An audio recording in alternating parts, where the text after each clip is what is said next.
Blog Talk Radio.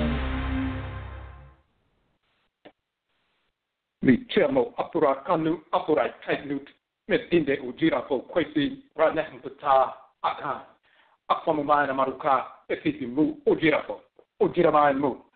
Greetings to all Afurakani, Afuraitkaitnit, people meaning Africans, black people. Today is AMANSEM Day, Affairs of the Nation Day. My name is Ujirafo, Kwesi, Radneham Pata, Akan, Ujirafo of the Akwamu Nation in North America within Ujirama, the purified nation, Afurakani, Afuraitkaitnit, people in the Western Hemisphere. Yet I say we thank you once again for tuning into the broadcast. This is our first broadcast of our year of 13,019. Of course, in our proper calendar, our year begins on the first day of the Hapi-Merit equinox, the fall equinox. This year is September 23rd and so forth. So this is the first year, the first segment, our first broadcast of our year 13,019. So AMANSEM Affairs of the Nation. We have 4 broadcasts on a weekly basis. Before we get into this broadcast, we'll just briefly go over the 4 broadcasts that we have on a weekly basis. We took a hiatus for a few months as we were working on certain projects, which we will get into tonight. So this is why this is the first broadcast of our new year. The 4 broadcasts that we have on a weekly basis on Joda, Monday nights, Akan Nana Som, Ancient Authentic, Akan Ancestral Religion.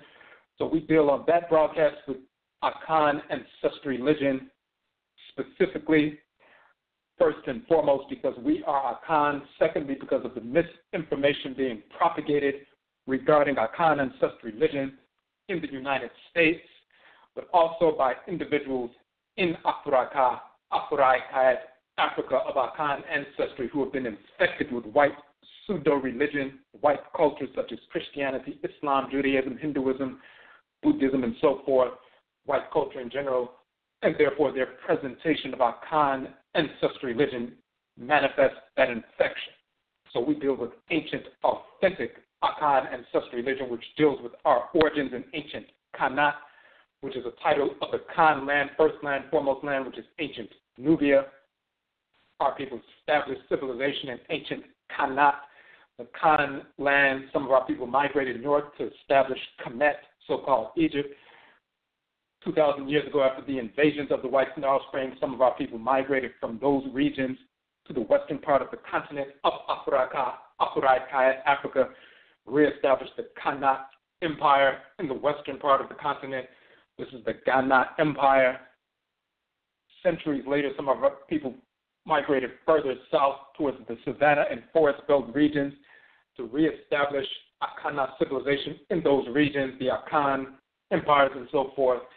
Centuries subsequent to that, some of our people were taken from those regions and forced into North Central South America, the Caribbean, and Europe during the Musuoketie, which is the Great Diversity, the enslavement era.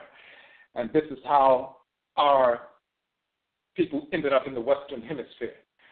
However, we maintained our ancestral religious practices. Thus, Akan ancestral religion in Suriname and South America is called Winti from the Akan term Quinti. Akan ancestral religion in Guyana in South America is called Kompa from the Akan term Kompo.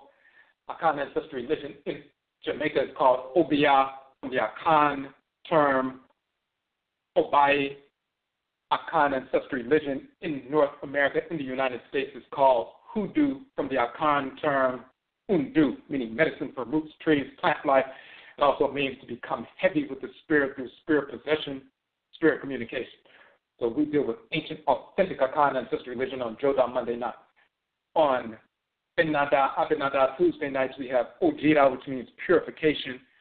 We deal with ancestral religion in general, not just the Akan expression, but ancestral religion in general, wherever Afurakani, Afuraitkaitnit people, African black people exist in the world.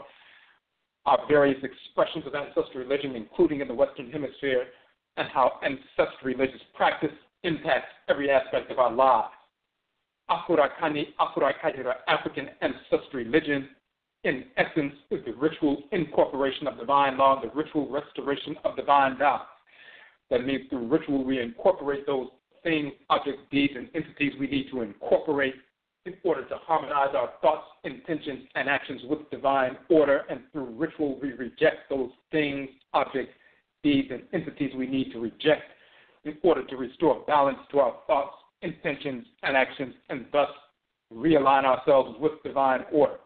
So the ritual incorporation of divine law and the ritual restoration of divine balance, these are the expansive and contractive poles of ancestral religion. We state that Ojira purification operationalizes Nanason. Purification operationalizes our practice of ritually incorporating divine law and ritually restoring divine balance in our lives. Our ancestral culture, the Afuraitkaitnit people, is the divine acceptance, the law of the love of order, and the divine hate, rejection, repulsion of disorder and its purveyors. When we engage the ritual practice, we seek to align every thought, intention, and action every moment of every day with divine order. When we make legitimate mistakes, we engage the ritual practice to incorporate divine law and restore divine balance so that we can realign ourselves with divine order and realign our thoughts, intentions, and actions every moment of every day with divine order. That is our ancestral culture.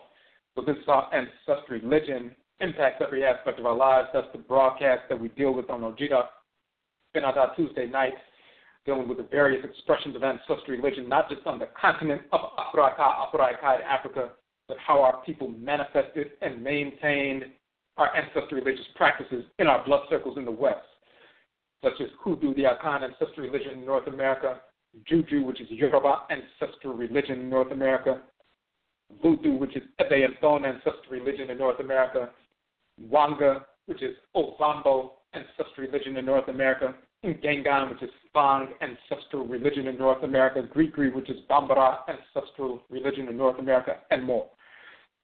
On our Wednesday night broadcast, on our Wukuda Akoda Wednesday night, we have Egwa Marketplace, where we showcase Afuraitkaitnit businesses, organizations, and institutions, those who are serving the Afuraitkaitnit community in a positive capacity, those who maintain their ancestral religious values in the context of their service to the community. So when you look at our page and you see the various businesses we have interviewed, people come on to the show, showcase their businesses, organizations, and institutions, and we also deal with the philosophical foundation of economic development based on our publication, Okom, Economic Development Model, where we approach economic development rooted in our ancestral religious values. Therefore, it is a holistic approach to economic development, which is a key component of nation building, of AMANSEM nation building restoration. The night is Yauda, also called Yada Abada Thursday night, and we have AMANSEM, Affairs of the Nation. We deal with issues that confront us as an Oman, as a nation, but specifically as Ojiraman, the purified nation. Afuraitkaitnit people, African black people in the Western Hemisphere. Ojiraman is our designation for our people in the West, those who were forced into the Western Hemisphere as a result of the Mutsuo Kesi, the great perversity, the enslavement era. However, we maintained our ancestral religious values and practices when we were forced into the Western Hemisphere, and empowered and guided by our ancestresses and ancestors, we waged war against the whites and their offspring incessantly and forced the end of enslavement in the Western Hemisphere. When we were forced into this region, at some point we were directed by our Nsamanfo, our Nananon Nsamanfo, our spiritually cultivated ancestresses and ancestors, and the Abosom, the forces in nature connected to our blood circles, to coalesce in the specific region of the Earth Mother's body, in this region of her body in the West, to blend ancestral blood circles in this region in the West. We learned to interface with the unique expression of the Abosom, of the Orisha, of the Voodoo, of the Ntoru to the divinities as they manifest in this region of the West. And because of that confluence of activities, we also dealt with the plant life, animal life, mineral life in this region of the Western Hemisphere. So because of that confluence of activity, that blending of blood circles under the direction of our Nananon Nsamako, bringing ancestresses and ancestors back through those blended blood circles, dealing with the unique expression of the forces in nature in this region and incorporating that into our families, our communities, our spirit bodies, and so forth, we've forged a locative identity, a unique expression of Afurakani, Afuraitkaitnit culture and people as a result of that blending of ancestral blood circles in this region of the Earth Mother's body in the West. Therefore, we are Ujiraman, the purified nation, Afurakani, Afuraitkaitnit people in the Western Hemisphere. We have our own unique expression of culture. We have our own unique expression of ancestral religious practice. We are not dependent on anyone outside of our direct ancestral blood circles for our ancestral religious practice or culture. So we deal with Amaniye, with this nationism, which we call the purification of nationalism. It's an approach to development, approach to nation building, rooted in our ancestral religious values. When we talk about nation building, we cannot deal with nation building from the foundation, a philosophical or pseudo-philosophical foundation of Judeo-Christian nonsense or socialism or atheism or some other foolish concepts put forward by the white offspring. We are rooted in our ancestral religious values, and that informs our practice of nation building. That's the difference between Amaniye nationism, Afurakani, Afuraitkaitnit, African Black nationism, which is the purification of nationalism. So this is what we deal with on AMANSEM Affairs of the Nation. So tonight we want to get into, and first we're going to try to launch the chat room. There was an issue of the chat room opening up, so we'll see if it opens up. And we just had to reboot a couple of times, but it wasn't opening up. But even before we get into that, as that's opening up, we want to talk about a couple of different things that have been taking place. We said we took a hiatus for a number of months. The last time we broadcast, we mentioned to the community that we were in the midst of completing our first documentary film, AMARUKAFO ADEBISA, African American Ancestral Divination. Since that time, we have completed the film and we have released the film. And we have begun screening the film in various cities across the country. When you look on our webpage, you'll see that we have a number of cities listed. We've already visited, showcased the film, or screened the film in Washington, D.C., Philadelphia, Atlanta, Hartford, Connecticut. We'll be in Toronto, Canada next weekend. We have New Orleans coming up. We have Florida. We have Texas. We have California, New York, New Jersey, North Carolina, South Carolina, Michigan, Chicago, a number of different places. As we are filling out the list and confirming dates, we put some information forward. When you look on our website, you'll see, and also on our Facebook page, we put some information forward about how you can bring this film to your city. We have a number of cities, over 40 cities listed, that we will be showcasing the film in this country and also outside of the country. The way we make decisions about what city we will go to next is based on the support. So, for example, there are certain cities, of course, we are already scheduled and laid out to visit, but for those who come forward, you can purchase your tickets ahead of time. We've laid that out when you go to the website, ojirafo.com/AMARUKAFO_ADEBISA.html. When you go to the website, you'll see that you can purchase tickets ahead of time. You can pre-order your tickets. All tickets are pre-ordered. We're not selling tickets at the door. Just like, for example, in Hartford, Connecticut a couple of weeks ago, we had basically a packed house. Everybody purchased the tickets ahead of time. And this is how we're doing it. So, and this is one of the ways that we can make sure that nobody is turned away at the door. Once we fill all of the seats ahead of time, then we can let people know that, the venue is full, so they don't come out to try to see a film and they get turned away. So, and it's much more efficient this way. So we put the information out. You pre-order tickets when we see a number of people who have purchased tickets in, say, for example, Houston or Dallas. or certain other places, then we can make the decision to go to that city next. So if you would like to bring this to your city, you can email us, kwesiakan@gmail.com. You can go to our Facebook page, Kwesi Akan on Facebook. Go to our regular website, ojirapo.com. You can send us a message if you would like to host a screening. But even if you're not talking about hosting a screening, if you would simply like us to come to your region, inform some individuals, purchase your tickets ahead of time. Tickets are $15 each.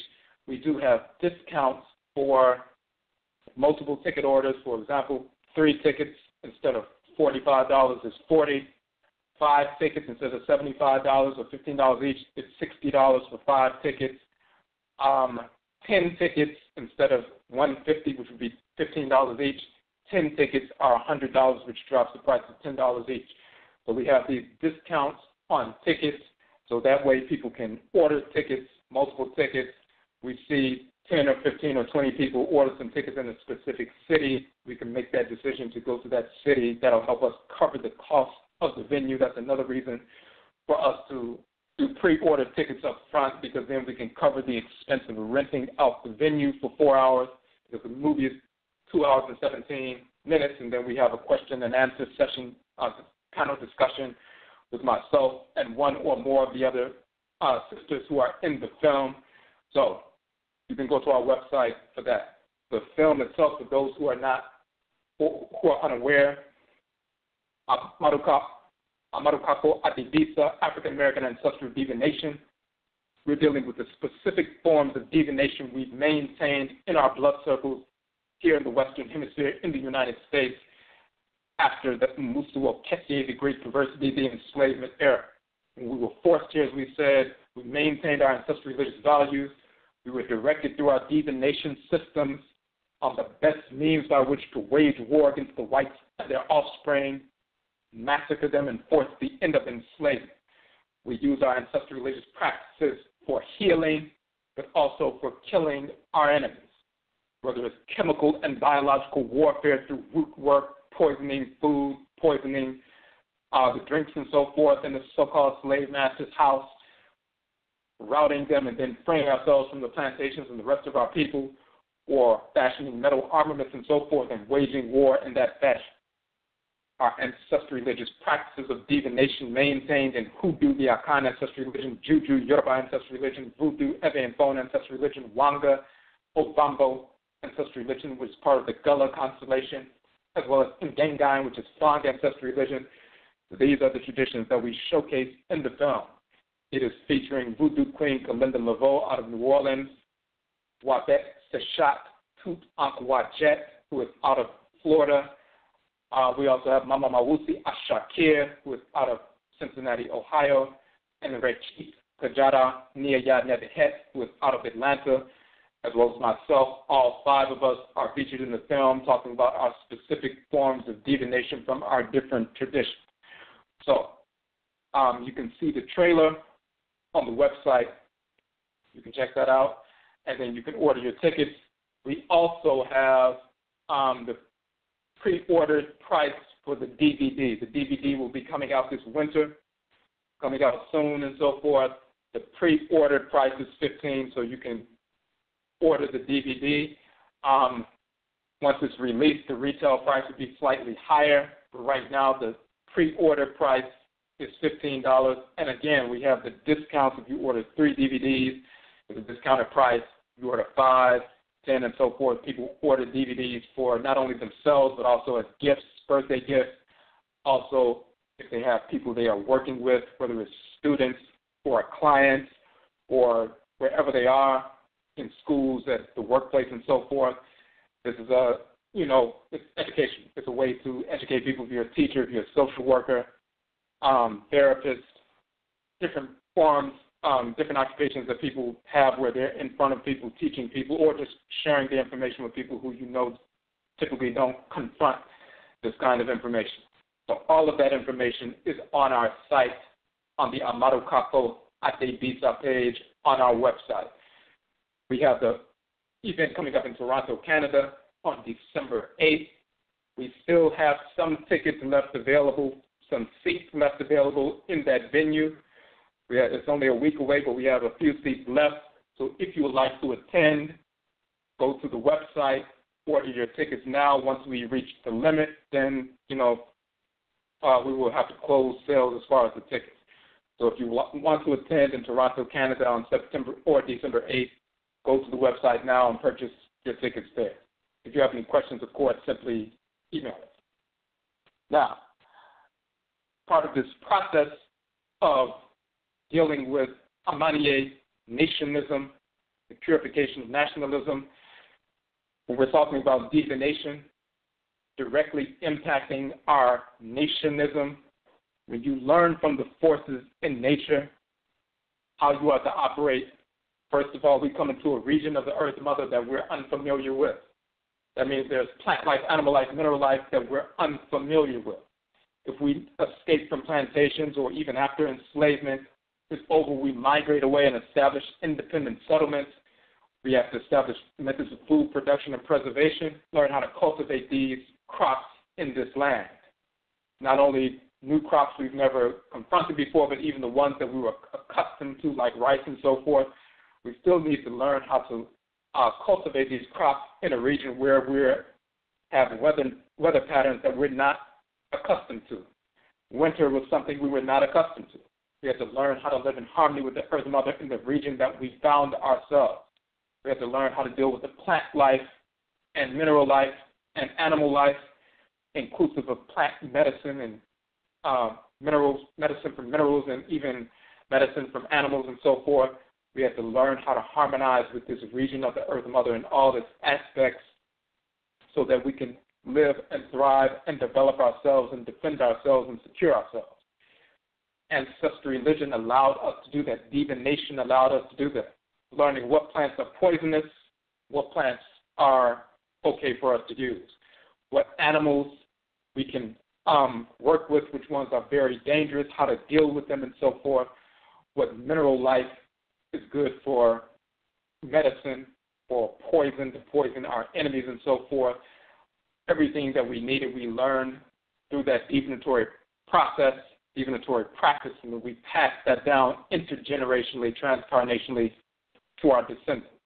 That's how ancestral religion impacts our notion of nation building, development, food production and preservation, the first principal value of nation building, methods of curing disease, the second principal value of nation building, establishing a military structure. We're defending ourselves not only with metal armaments, but also with chemical and biological warfare and root work, conjure.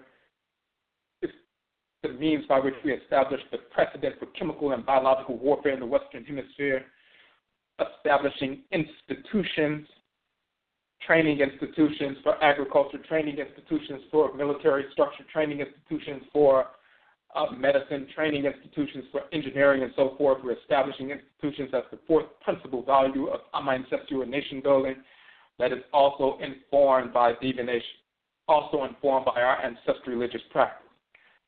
How is the notion of nation or institution building informed by our ancestral religious practice? Because when we're looking into the different fields of endeavor, different activities that people will be engaged in, occupational areas that people will be engaged in, when you learn through divination what abosom, what orisha, what voodoo, what divinity governs your head, what kind of natural inclinations you have. If you're a child of the deity of agriculture, then you'll be naturally inclined towards agricultural science. If you're a child of a divinity that governs fire and warfare and so forth, you'll be naturally inclined towards defense and a military structure. If you're naturally inclined towards the divinity that deals with fashioning like the divinity Ptah and so forth, you'll be naturally inclined towards engineering. If you're dealing with other divinities, you'll be naturally inclined towards textiles, naturally inclined towards medicine, naturally inclined towards the forces of nature that govern these different aspects of creation. So when we attune to who we are spiritually, find out what those natural inclinations are, then we're moved into the specific area of nation building, restoration that we naturally fit into. That's how ancestral religion informs properly our nation building restoration process. And that includes the fifth principal value of nation building, which is establishing sound systems of governance and jurisprudence. That sixth principal value, the building of homes on acquired land. That seventh principal value is manufacturing of clothing, dealing with textiles and so forth. So these seven principal values of nation building, restoration, as we call it, AMANSEM, are informed by our ancestral religious practice.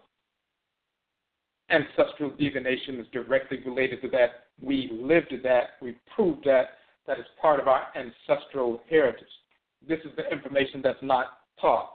Our people are taught that we became Christians and all of this other nonsense when the majority of our people did not fall into that until over a century later.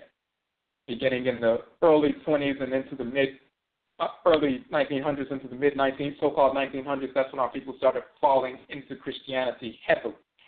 But prior to that, we were practicing our ancestral religious traditions. We were establishing independent black towns, hundreds of them, living intergenerationally in our own independent black towns and so forth. This is what we were engaged in. Even prior to that process, before the end of enslavement, our people were establishing maroon settlements, independent settlements, sovereign nation settlements, after we had escaped from enslavement, freed ourselves from enslavement, and established independent nations. One of them that's very popular is Dismal Swamp in Virginia and North Carolina, where over 2,000 of our people dwell intergenerationally, escaped into that region during enslavement, established an independent nation, established a military and so forth, and our people continued in that process. Before we go forward, I just want to make sure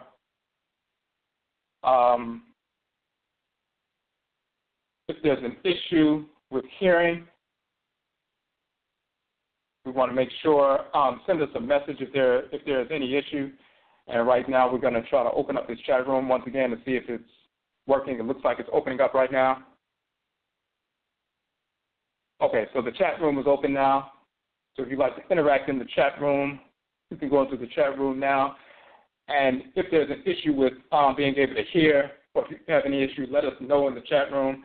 As a matter of fact,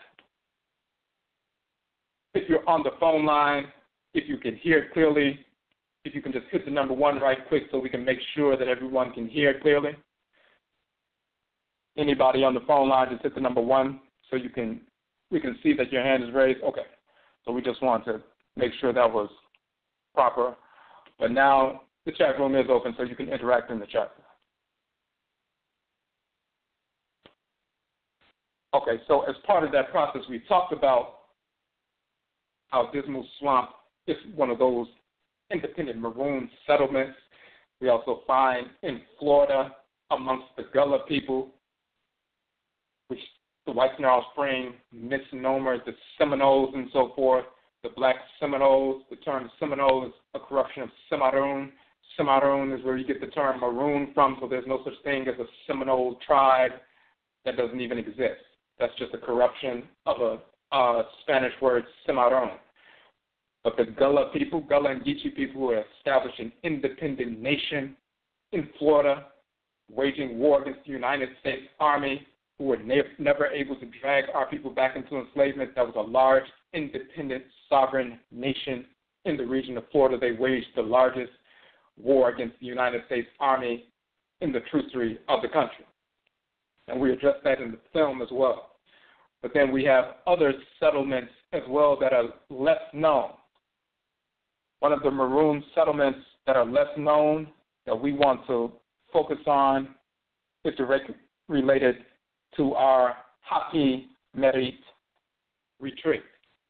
So we have our Hapi-Merit HiberNation training, cultural, and ritual retreat, which is coming up in February. It's our second annual retreat. Our focus is Oberima and Obata, Afurakani manhood, and Afuraitkaitnit womanhood, training, cultural, and ritual retreat.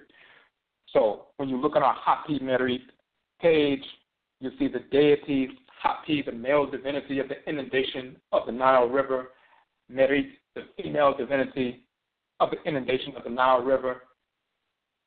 And the reason for this retreat is directly related to Amaniye nationism, the purification of nationalism, and so forth. If you look on the page, you'll see we say that our annual retreat is a training retreat for those who will become facilitators of Obedima and Obaatan trainings in their community. Obedima, Afurakani African manhood, and Obaatan, Afuraitkaitnit African womanhood trainings are designed to be conducted in 7 one-hour sessions for 7 weeks based upon the 7 chapters of each book. So we have the book Obedima, Afurakani manhood, the book Obaatan, Afuraitkaitnit womanhood. We utilize these books, and of course, these two, as well as all of our 31 books, are free downloads from our website, but we utilize these books to train our people, young as well as adults, into manhood and womanhood from a firm foundation. This is why we say these books and related trainings are a philosophical basis for rites of passage for youth and adults. The restoration of Afurakani manhood and Afuraitkaitnit womanhood rooted in our ancestral religious values is key to the restoration of Ogiraman, the purified nation, Afurakanu, Afuraitkaitnit Africans in the Western Hemisphere. This is a foundational element of Amaniye nationism, the purification of nationalism, for grounded Afurakani, Afuraitkaitnit African black men and women. When we are grounded, we form strong marriages, we raise strong children, and build strong families, which is the cornerstone of Afurakani, Afuraitkaitnit nationhood. All Afurakanu, Afuraitkaitnit Africans, black people, must be grounded in these principles of manhood and womanhood, Obedima, Obaatan, rooted in our ancestral religious values. Not a notion of manhood and womanhood coming from pseudo-religious practices like Judeo-Christian, Islamic, and other pseudo-religious practices, but rooted in our ancestral religious values. What is our spiritual identity? What divinities govern our head? What divinities govern our matric clans and patric clans? Who are our ancestresses and ancestors, and how do they impact our personalities, our identity, and how we interface with one another? We call the retreat Hapi-Merit, after the divinities, the male and female deities, Hapi-Merit, and it's in February. Number one, first and foremost, February is the time of Hapi-Merit. They are the Abosom, the deities of the inundation of the river, but they are also, of course, the river of Kemet, the longest river in the world, the so-called Nile River. Hapi-Merit are the male and female forces animating that river. But the river of blood in your body is governed by Hapi-Merit as well. And the river of energy that dispenses energy throughout your body, following the physical river of blood that's within your body, is governed by Hapi-Merit as well. February in the actual astronomical quote-unquote zodiac is the beginning of Hapi-Merit, which is misnomered as Aquarius, the water bearer, but Aquarius pouring the water into the river is a corruption of the male divinity Hapi, the Nile divinity who is pouring water from his vase or vases into the river to cause it to inundate or swell. And the same is true of Merit, the female divinity. And you have Hapi of the south and Hapi of the north, just as you have Merit of the south and Merit of the north, twin divinities in the north and south. So February is actually the beginning of their period. It's a cycle for the purified nation to become the HiberNation. This is why we call it a HiberNation retreat, for hibernation and rejuvenation in preparation for the abundance that will manifest in the Tetel Bere, which is the beautiful time of the spring, called Tetel Bere in the Akan tradition. So at the retreat is February 16th, that weekend. That is actually a 3-day weekend for most people because it's the so-called President's Day weekend. It's a 3-day weekend. We have our retreat on Edisto Island, one of the Gullah islands of South Carolina. So we have separate sessions for Obedima, Afurakani manhood based on the book. I will be conducting that session with the brothers. Obaatan, Afuraitkaitnit womanhood based on the book of the same name. That session will be conducted by our sister Ama Atseniye. So she'll be conducting that session with the sisters. Those are the separate sessions, but then we also have joint sessions for Patah Sasatim, as well as Hapi-Merit. We also have ritual when we go to the ocean and so forth, Ato Abena, Bosom Po, the female and male divinity of the ocean and so forth, to engage in ancestral ritual. We will also be visiting a settlement of our people who established maroon settlements in and on Edisto Island. We also have vegan food and so forth, and a number of different things. But let's get into that notion of the trustory dealing with Edisto Island. Posted some information on our Facebook page recently, some information that was not widely known with regard to the trustory of Edisto Island, and we want to read some of that information quickly. So hold on one second.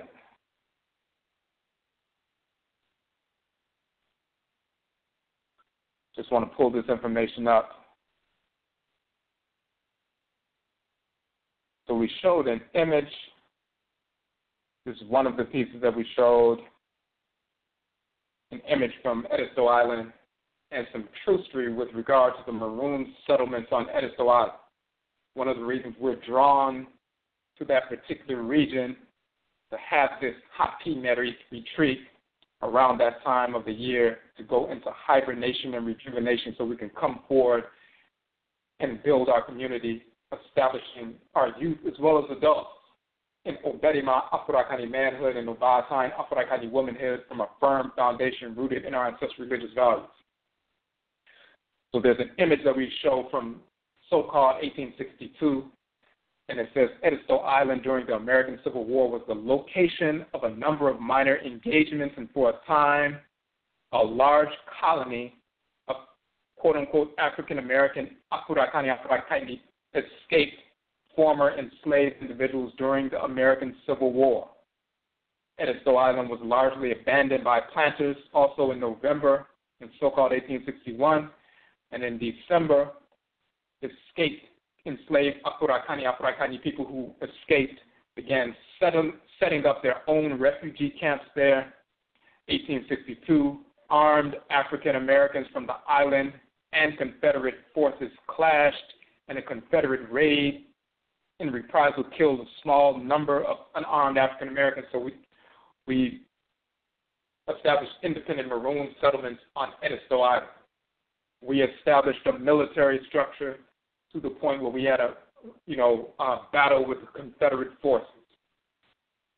And eventually, in February, Union forces were stationed on the island and so forth, and they talk about some of that.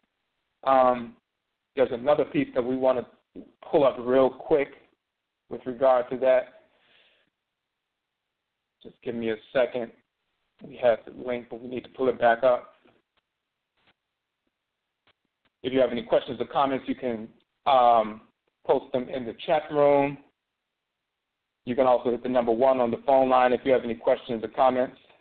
Okay, so there's a publication called Edisto Island, 1861 to 2006, Ruin, Recovery, and Rebirth. You can see this on Google Books. There's a specific section where they just briefly touch and kind of summarize a certain aspect of the trustory. But, of course, we have more in-depth insight into what's actually taking place. The section is called The Black Republic of Edisto Island.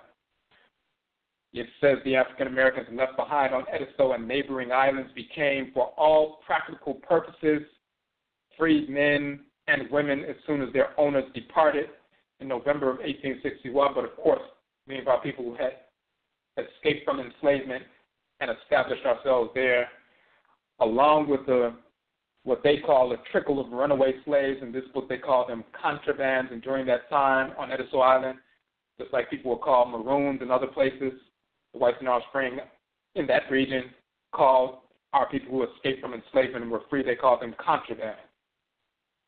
So those contrabands or maroons crossed Union lines at Hampton Roads, Virginia, and Washington, D.C. in 1861. These Sea Islanders were among the very first freed people of the war. Edisto Island suddenly was a military no man's land in which no one was in charge. No Union troops showed up in November, December, or January. For 3 months, Edisto Island was a black republic. In the absence of a written record, one can only guess what life was really like and what the people were thinking during that winter of 1861-62. There are a few clues. First, one has to assume that the people left behind during the white evacuation, inclusive of those who escaped to that region and established themselves in 1861, really wanted to stay behind. Since the so-called slave owners were under military orders to remove their slaves, any slaves who openly resisted or ran away and were caught were being executed without a trial. But it takes no stretch of the imagination to hear the word passing quickly from plantation to plantation, encouraging all who could to lie low or hide until all the whites left. So some people waited, white people began to evacuate the island, but some of our people were coming to the island in waves because they were escaping enslavement from other areas. The next question they asked is, how many African Americans stayed on Edisto after the white evacuation? A Confederate estimate in January 1862 was about 1,000. The numbers increased during the winter as word spread to the mainland and runaways from areas still under Confederate control crossed the rivers at night for safe haven.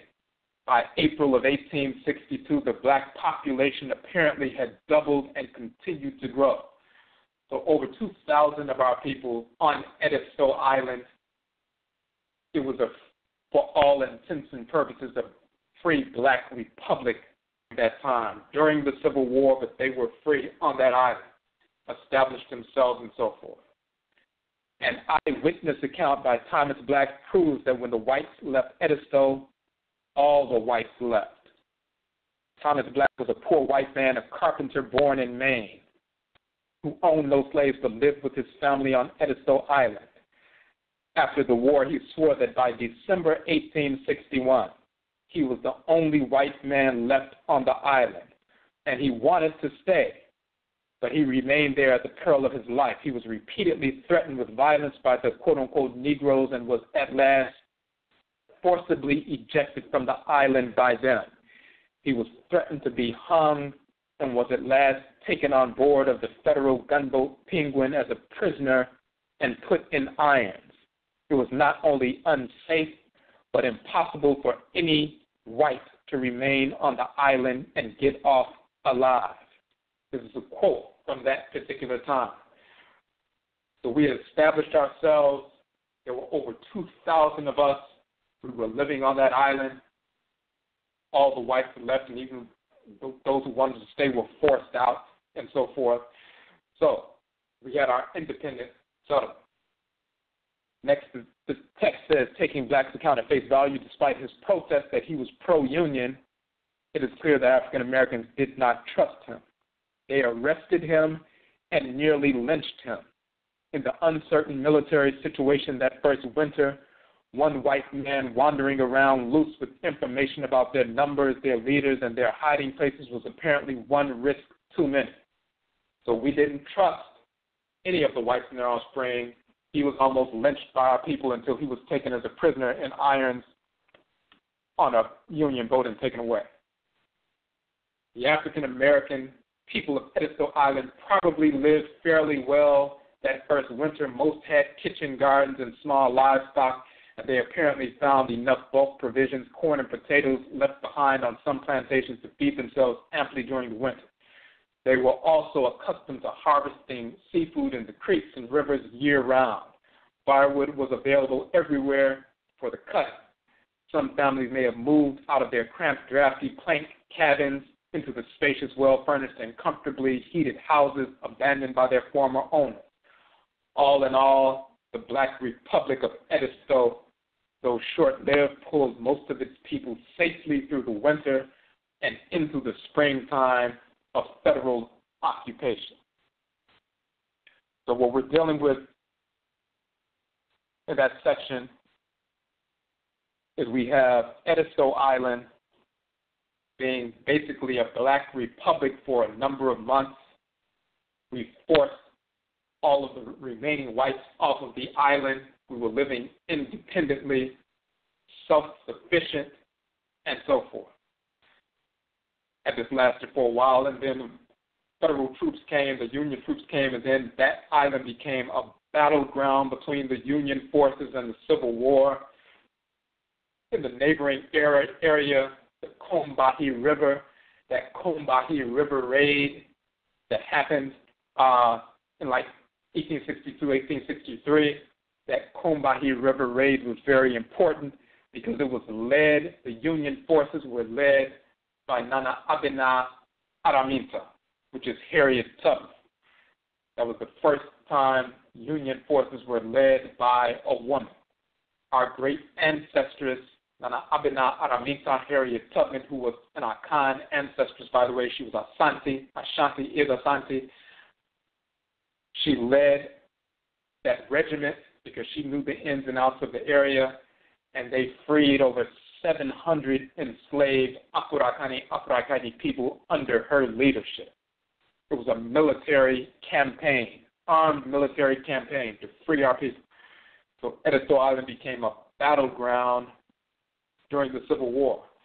And thousands of our people joined both sides of the Civil War because from our perspective, our people were simply being armed. And once they were able to be armed, they would kill as many crackers as they possibly could, even if they were on the same side.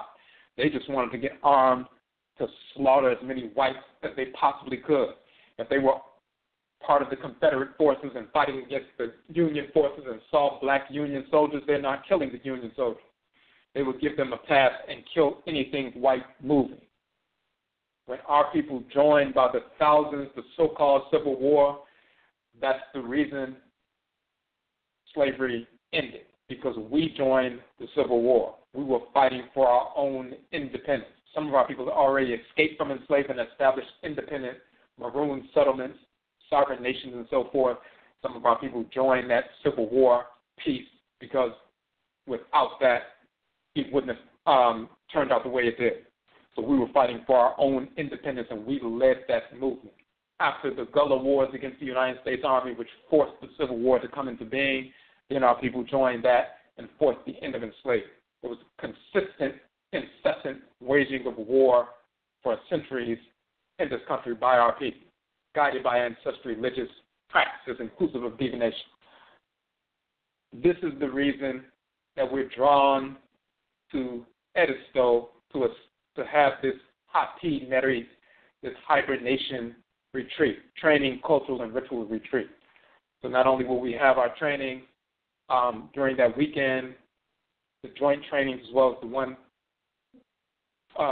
set of concurrent trainings for manhood and womanhood headed up by myself and Sister Ama, but we will also be engaging in ancestral ritual at these sacred spaces where our ancestresses and ancestors once walked, where they live, where they established their own independent settlements, and where they transitioned, and where their bones are still buried. This is where we will be. In that regard, we have typically, just as we did last year, we only were registering between 20 and 25 people. The same thing true with this year, a small group so that we can focus and go in-depth in the information. So once we emerge from that training, we're fully grounded in Obedima, Afurakani manhood, Afurakani womanhood, Oba time, as well as Hapi-Merit and their function in creation and their function within our community as an Afurakani, Afuraitkaitnit Oman, these two divinities that we're going to get into. So we have a smaller number because it's more workable in that fashion. Right now, we have about 7 spaces left. We're only registering 20 plus people. We have about 7 spaces left for registration. Once those 7 spaces are taken, then we will be closing registration. We should be closing registration by tomorrow because a couple of people said because tomorrow is payday, they will be able to register tomorrow.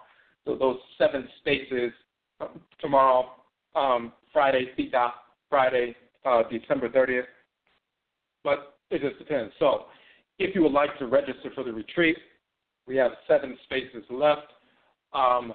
the registration, we have a payment option, installment option for the registration fee. You can put a deposit of $50 down, or you can put a deposit of $100 down and have the installment payment to cover the rest. The fee is only $200. That includes all of the trainings, all of the books that come with the trainings, all of the vegan meals throughout the weekend, the tour and everything else. So, but you can put down $50 for a deposit and pay the rest of the $150 and $50 installments, or you can put down $100 for a deposit and pay the other $100 in installments, or some people just simply, pay for the $200 up front. That is up to you. All of the options are on the website.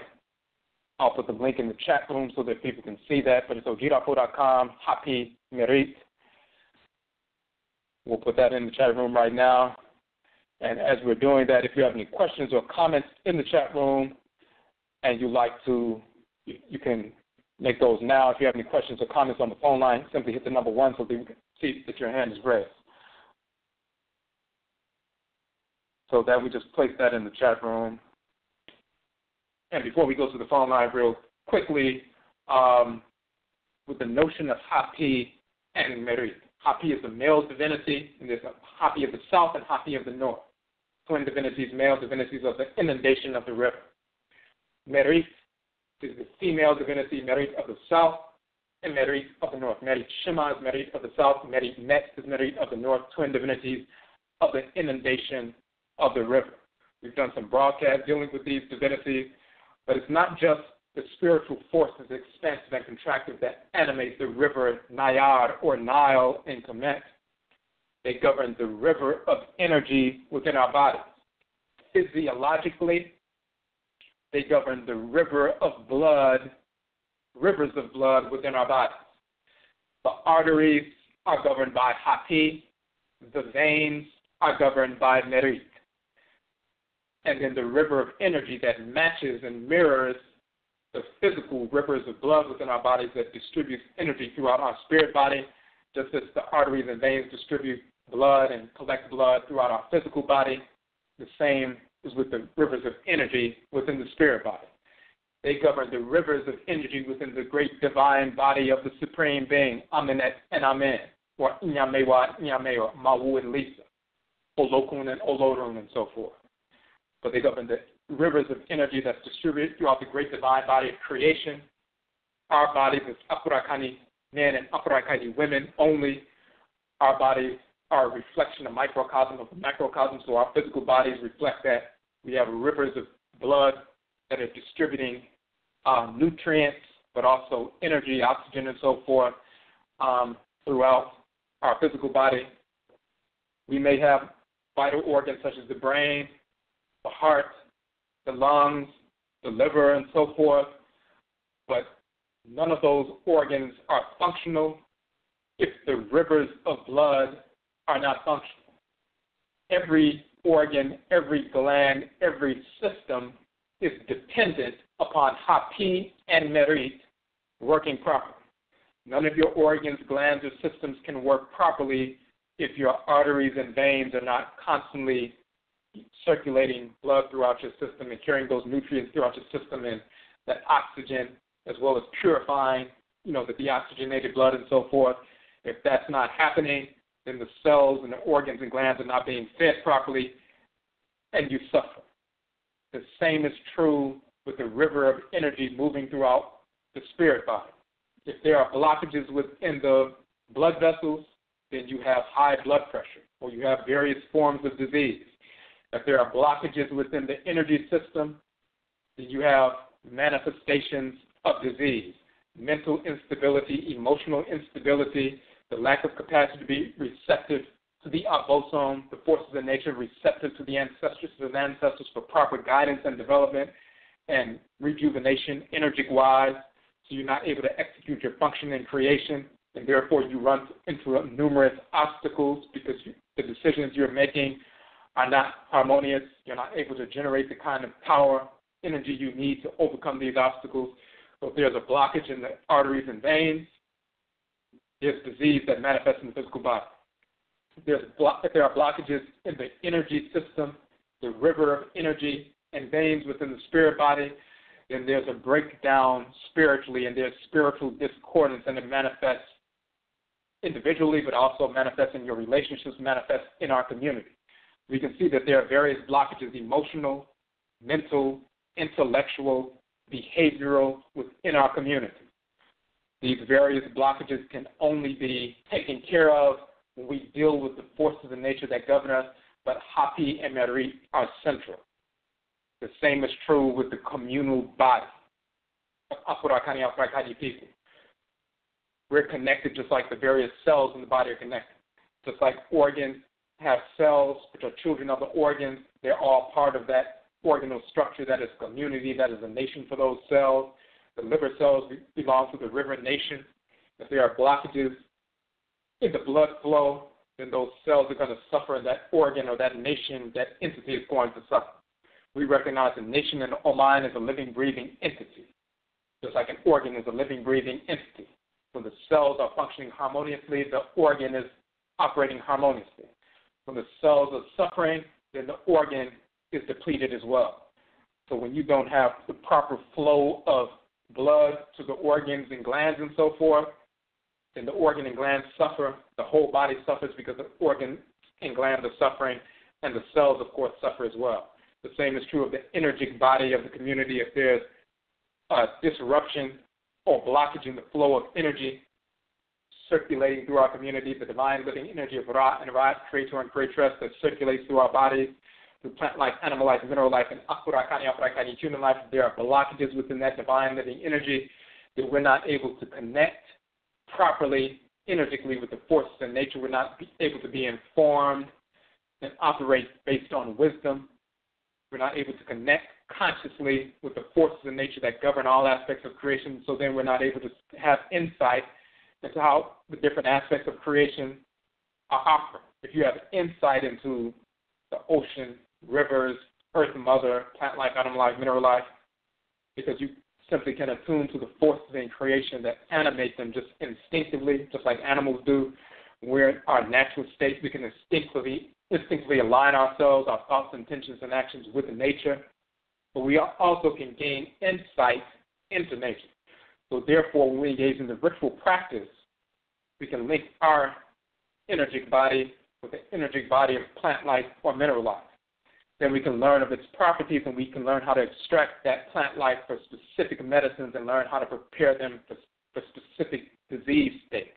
We can learn how to take those minerals and mix them in a certain fashion to overcome disease states. We can learn what plant life, animal life, and so forth, mineral life, certain things can be used for production, for building, what kinds of stones and what kinds of other materials can be used for engineering practices and so forth. A number of different things. We have insight into specific aspects of nature, and therefore we have a consciousness where we can draw information that we can use for our benefit. If our energy is flowing properly, just like if the blood is flowing properly. If the energy is blocked because of foolish ideas, depression, stress, self-destructive activity, conditionings and so forth, trauma, we haven't broken through that, the blockages in energy manifest. Just like, water being clogged up in a pipe and it eventually bursts, or the blood being clogged up because there's plaque in the vessels, and therefore there's high blood pressure and so forth, which leads to disease. So when you have a blockage of energy, you're not able to link your energy optimally with the energy of plant life, animal life, mineral life, the ancestresses and ancestors, the Abosom, the divinity, and therefore you're not able to attune consciously into what aspects of creation they govern, and therefore we can't make the kind of proper decisions that we came into the world to make. The flow of energy is key. Every divinity is dependent on the proper functioning of Hapi-Merit. Our bodies are dependent on the proper functioning of Hapi-Merit within the blood, arteries, and veins, as well as within the energetic body. This is why we focus on them at this particular time of the year. Some of our people who read texts from ancient Kemet or study certain things, they may read texts the same way white Egyptologists read texts, and then take their mindset. So if white Egyptologists feel like Hapi and Merit are not important, They may focus more so on Ra, quote-unquote, calling Ra the sun god, which he is not, or focusing on Amen, and not focusing on Amenet, not focusing on Ra'et. They may focus on Ma'at and not focus on the male deity Ma'at. They may focus on Sar and Set and Nebuchadnezzar and Heru and so forth, but various other divinities. They say, well, oh, those were minor divinities and they don't pay much attention to them. And then we take on that mindset. Even though we'll say we're Afrocentric and we have an Afrocentric approach to studying ancient Kemet and so forth, and we blacken up some of the information that the white Egyptologists put forward, if we still have that mindset, we'll subordinate many of the feminine forces in creation, many of the female divinities. If you look at our work going back over 20-plus years, we focus on the Great Mother and Great Father, the Creator and the Creatress, the ancestresses and the ancestors, the goddesses and the gods in balance. We've been talking about Ma'ar and Ma'at for over 20 years. We've been talking about Amen and Amenet, Ra and Ra'et, Kan, Kayet, Hehu and Hehut and so forth, the balance of male and female and so forth. So the whites and offspring don't focus on that. But then they also do not focus on major divinities, but they call them minor because they don't know much about them or they weren't as popular as far as what they read in certain texts or what the Greeks had to say about them later. So they'll just relegate central divinities to creation and all of our lives to a minor divinity who didn't play a large role in the cosmos. And then our people repeat that nonsense, even if they're so-called priests, priestesses, healers, healeresses, so-called elders and eldresses, misinforming our people by omission or just not understanding.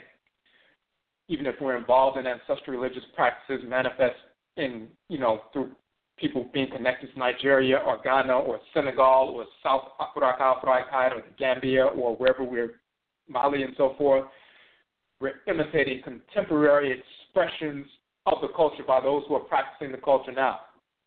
However, that's not a legitimate practice for us.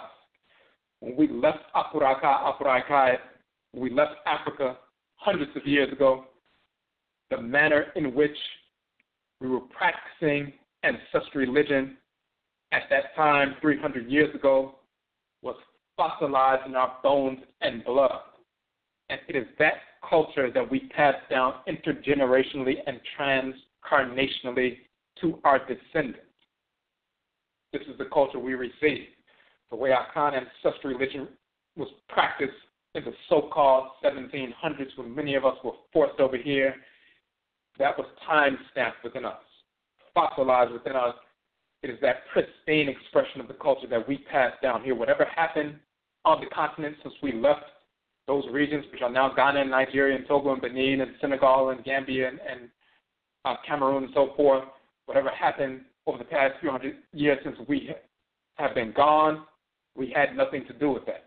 But the culture that we brought over here was that pristine culture, and we passed it down in the form of Hoodoo, which is Akan, Juju, which is Yoruba, Wanga, which is Ovambo, Voodoo, which is Fang, Ngengang, which is Fang, Grigri, which is Bambara, and so forth, and we passed down that culture. That is the culture born of our ancestral blood circles, our spirit genetic blood circles. That expression of ancestral religion is the only legitimate expression that we can practice.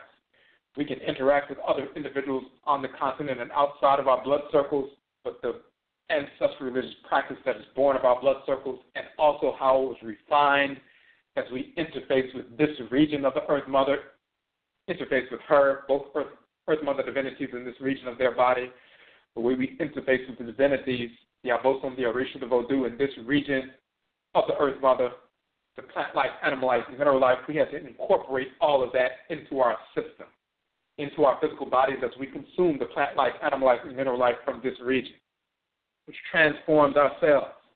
The manner in which the deities possess us in this region, their unique expression of energy transforms the way we operate in a unique expression.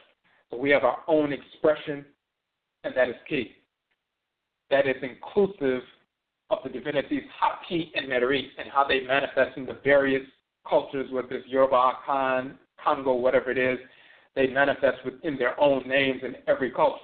Because, of course, these are major forces in creation. Everybody has a name for them, just like everybody has a name for blood vessels, arteries and veins. And the energetic rivers of force and power within the spirit body, every group has a name for that. Hapi-Merit, which is key. They are central to our functioning. They are central to development. They are central to Amaniye nation building. Even in ancient Kemet, the river was the lifeline of the people. Hapi-Merit were the lifeline of the people. When you look at the river of blood and, veins in your body, all the different organs and glands are feeding off of that river, that central river, moving up and down the perpendicular aspect of your body and throughout the various vessels and so forth. All the organs, glands, and cells are dependent on that river functioning properly. This is why we focus on Hapi-Merit, and we're at the forefront of that process. Most people simply say Hapi is a river divinity, and that's the end of the story. But we know exactly who Hapi is. We know they don't even mention typically Merit at all because they don't know about it. We know exactly who she is, and we know how central they are to our lives. And we must incorporate them in all that we do. So this is what the Hapi-Merit retreat is about. February 16th weekend, that is a 3-day weekend. Once again, we have a few spaces left. If you would like to register, we have 7 spaces left. Last we checked yesterday, we had 7 spaces left. We may have gotten a couple of emails since then. We have to check that over the course of today. We haven't had a chance to go and check and see. But as of yesterday, we have 7 spaces left. So if you would like to register, simply go to the site and make your deposit to reserve your space. Now, once again, we have, before we get on the phone line to take a couple of questions, we have our we have our screening in Toronto, Canada on December 8th. We have some seats left for that film screening of our documentary film, AMARUKAFO ADEBISA, African American Ancestral Divination. Go to the website, purchase your tickets while we still have some available. And also, for those who are not in Canada, won't be there, but if you would like to order the DVD of the newly released film, pre-ordering that DVD at the pre-order price of $15. It will be released soon. Go to the website now while we still have the pre-order price, and you'll see the link and you'll see the discounts as well to order the DVD. You can also purchase tickets for upcoming cities. We have a list of cities that we'll be visiting. We're confirming dates. We have some of the dates listed right there on the site. And we have other dates that say to be announced. We're confirming dates daily for these different cities coming up. We're going to have a number of dates in December. We have one of the dates in December that's already there, but we have a number of cities we will be visiting in December. Some of the weeks in December, we will have 2 or 3 cities that we will be visiting in the same week. For example, when we go to Houston and Dallas and Austin, we'll go to those 3 different cities within a weekend, like Friday, Saturday, and Sunday. The same thing with California. We'll go to like 3 or 4 different cities within the course of 3 or 4 days so we can reach, as many people as possible in the state while we're in the state. So we're confirming dates for those places, including North Carolina, New Orleans, and South Carolina, and Florida, New Jersey, different places. Continue to check the site because you'll see when we confirm the dates. And as we said earlier, we make certain decisions about what city we will go to next based on the level of support. We have 10 or 15 people who have purchased tickets in, Newark, New Jersey, and so forth. Then we'll schedule that as the next site, the next city coming up, because, we'll be able to use those funds to rent out the venue. We're independent. So we rent out venues for 4 hours, and then we go and screen the film, and we have a panel discussion. We usually have a, vegan food vendor there as well. And then we go to the next city where we receive funds for tickets, and we go use those funds to rent out another venue, and we continue going that way until we get as many of our people beginning to, see the film and comment on the film and so forth. This is independent. So we're going to go through the phone lines real quick. Had a couple of people on the phone lines. Okay, Nichelle on the phone line, number 3558. Got a question or comment?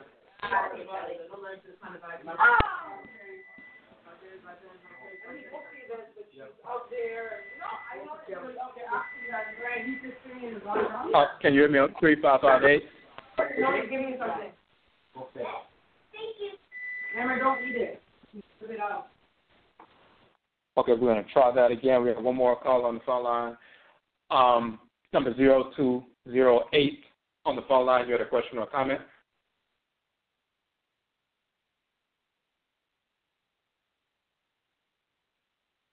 Number 0208.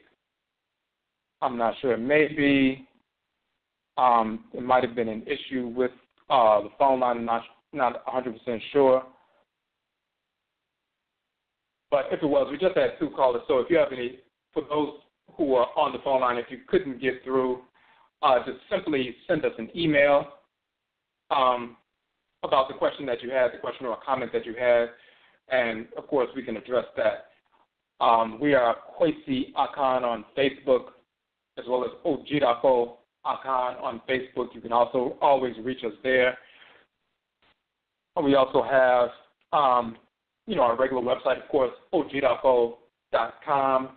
So go to the Hapi-Merit page to register for the retreat. Go to the AMARUKAFO ADEBISA page to purchase tickets for upcoming screening, or purchase tickets or purchase the DVD at the discounted price, the pre-order discounted price. This will assist us in scheduling screenings in various cities. We want to do the same thing in a similar fashion that our people did within a month. Our people had given $250 million to the whites and their offspring to see the Black Panther movie. Within a month, $250 million. What did our people receive in return? We talked about this in a broadcast. The white savior complex, integration, the promotion of bisexuality, homosexuality, and we predicted that, and now they are talking about exactly what we predicted. They said that even though they left the lesbian scene on the cutting room floor for the first film, and the so-called LGBT community became outraged because they left that scene out because the lesbian relationship was fully developed in the comic. Even the black actress who was part of the lesbian scene said she was dismayed because that was left on the cutting room floor. Now they're acting like they're being forced to fully develop that quote-unquote relationship in the sequel, and therefore the Dura Milaje, the warrioresses that all the young black girls and everybody was excited about, when the sequel comes, they've made over $1 billion. When the sequel comes, everybody's going to be primed for it, and all of those young black girls and black people in general who are in love with the imagery, they're going to be subject to a mass brainwashing session where they're going to force bisexuality on our people. That was the purpose of the film, to get our people all riled up with imagery and then float that white savior complex, integration, the demonization of the revolutionary character. So they make Killmonger crazy individuals. So anytime you hear anybody talking about revolution, nation building, nationalism, nationism, and so forth, the first thing that you hear or think about is a crazed individual who they would say, well, he had a few good points, but he was crazy and so forth. Of course, this is a fictional character that they manufactured. The whole point was to demonize anybody talking about liberation, nation building, and people being independent as Afuraitkaitnit people. It has worked to a certain extent by our people. When they hear the term revolution, the first thing our people think about is quote-unquote Killmonger and how destructive in many ways he was. And they associate that with anything revolutionary, so they don't want to have anything to do with it. So that worked to a certain extent. And now they're going to promote the dissexuality and so forth. So our people spent over $1 billion within the first month, $250 million, and this is what they received in return. Made white millionaires richer, made black millionaires richer, and this is what they received in return. Dealing with fictional characters. We are talking about our actual, real ancestors who, through the power of Hoodoo, Juju, Voodoo, Wanga, and Ngengang, were empowered and guided to wage war against the whites and offspring to force the end of enslavement They are people of our blood circles, our direct spirit genetic blood circles, who are actually the reason why we can walk around physically free today. We've done a movie, a film about them and our ancestral religious practices, not fictional superheroes who are leading our people into white culture and self-destructive behavior. So we need the kind of support that our people gave to a film created by the whites and their offspring for our degeneration. We need the kind of support, and we need to show our community, the larger black community, that we can support people who are cultural, can support one of our own films. And even when they see cultural people supporting a cultural film, they themselves will say, well, maybe I need to look into this film. It shouldn't just be amongst people who know something about the culture. We need to reach all of our people. And dealing with ancestral traditions like Hoodoo and Juju and Voodoo and so forth, that touches all of our people, even if they believe they're not, quote-unquote, into that, because everyone has a grandmother, great-grandmother, grandfather, great-grandfather, aunt, uncle, and so forth, who was or still is involved in some aspect of Hoodoo or Juju or Voodoo or Wanga and Ngengang and so forth. It touches all of our people. So we need that support. So if you've been following the work we're doing, we took a hiatus. We said we're not going to come back on the broadcast. We took a number of months off, so we're not coming back to do a broadcast until we can come back to the community and showcase what we have built. We had a number of people, in fact, 166 people over the course of 19 months who contributed to the crowd fund for our film. And because of those 166 people who contributed over that 19-month period, we were able to produce the film, traveling to Georgia, traveling to Florida, traveling to New Orleans, traveling to Ohio, traveling to Virginia and so forth, to connect with the different sisters and get their stories and so forth, and pull this information together to produce this film. Because of that work, we wanted to make sure we completed that work and then came before the community. The next time we came before the community to showcase the fact that we completed the film, and now it is out, just as we said, and it's screening, and people are loving the film everywhere we have gone, whether it was D.C. or Philadelphia or Atlanta or Connecticut or wherever we have shown the film, everyone has loved the film. So if you can do so today, please support this effort. It's simply $15 for the DVD, $15 for a ticket for an upcoming screening. And when you purchase the $15 ticket for any upcoming screening, that $15 ticket, that receipt, is your ticket of entry.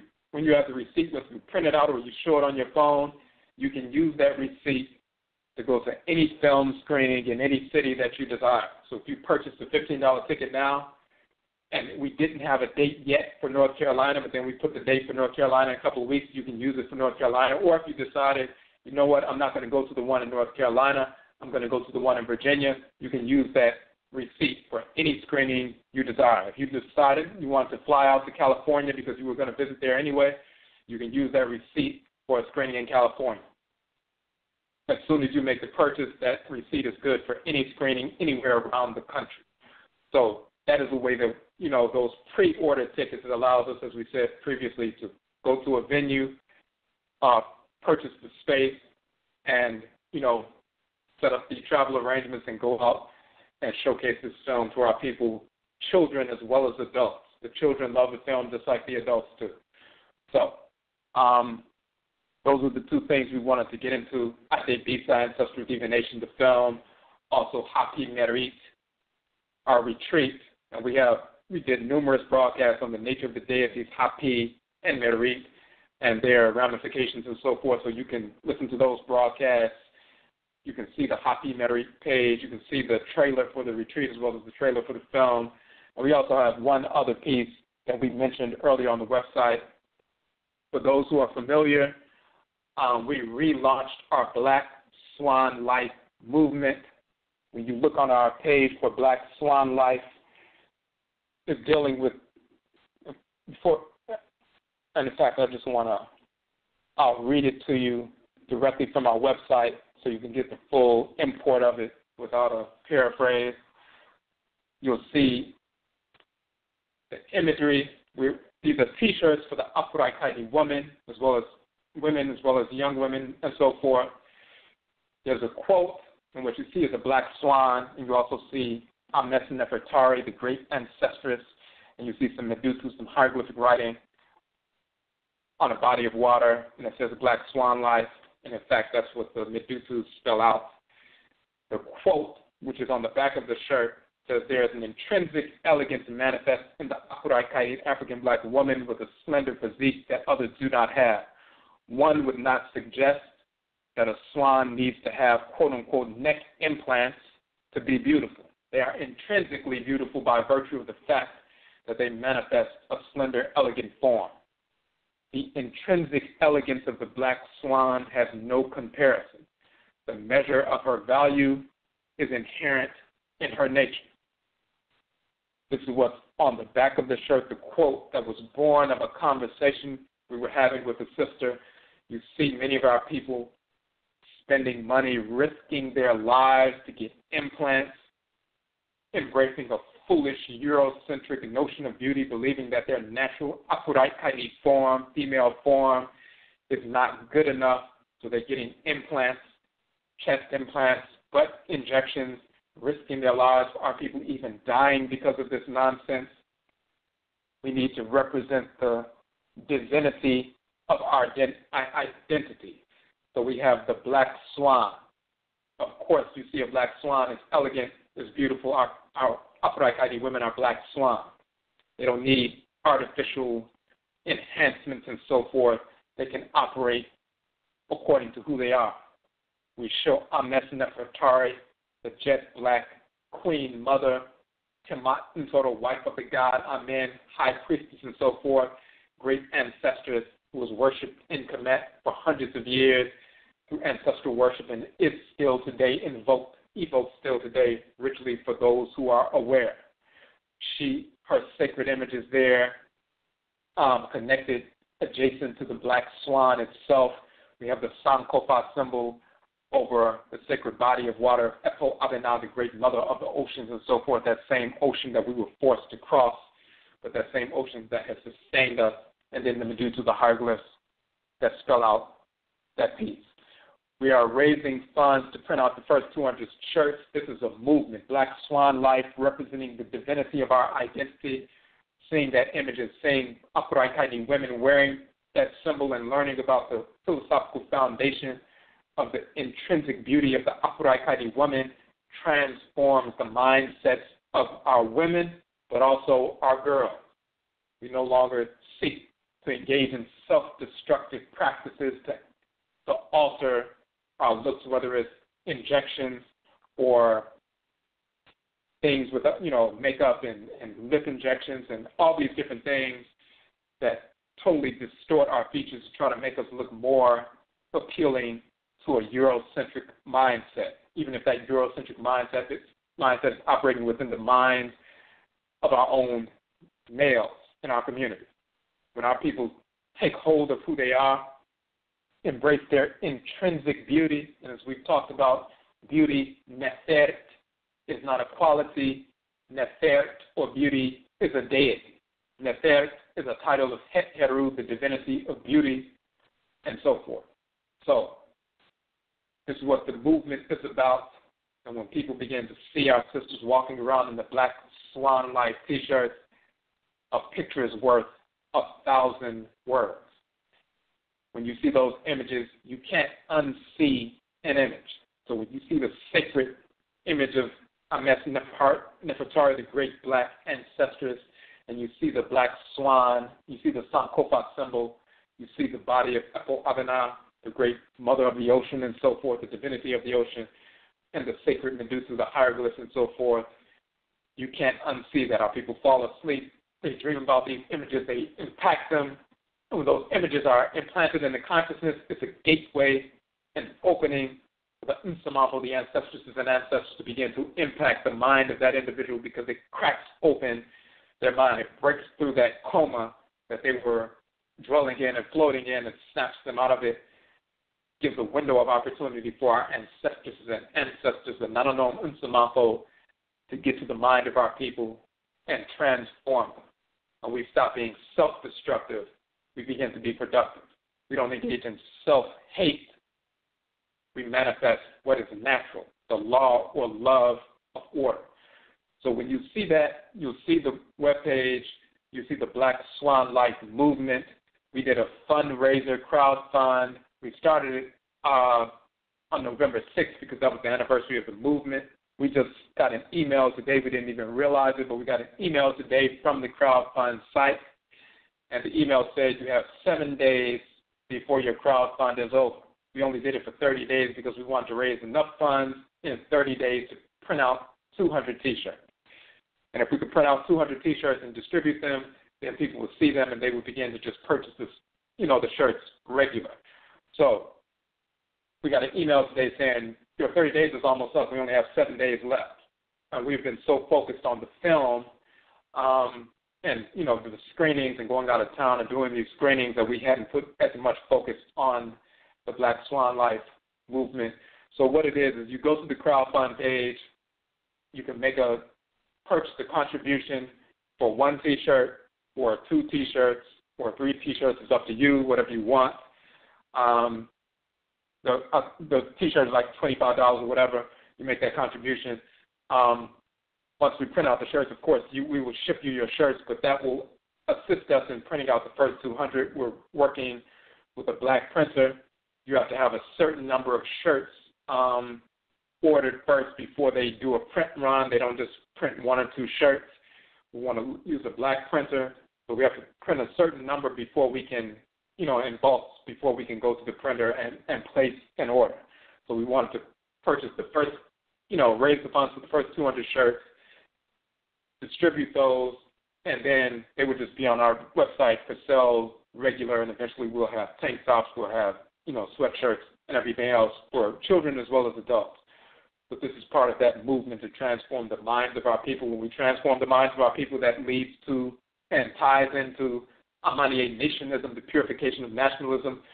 We understand who we are. We have self-love because we understand the nature of who we are.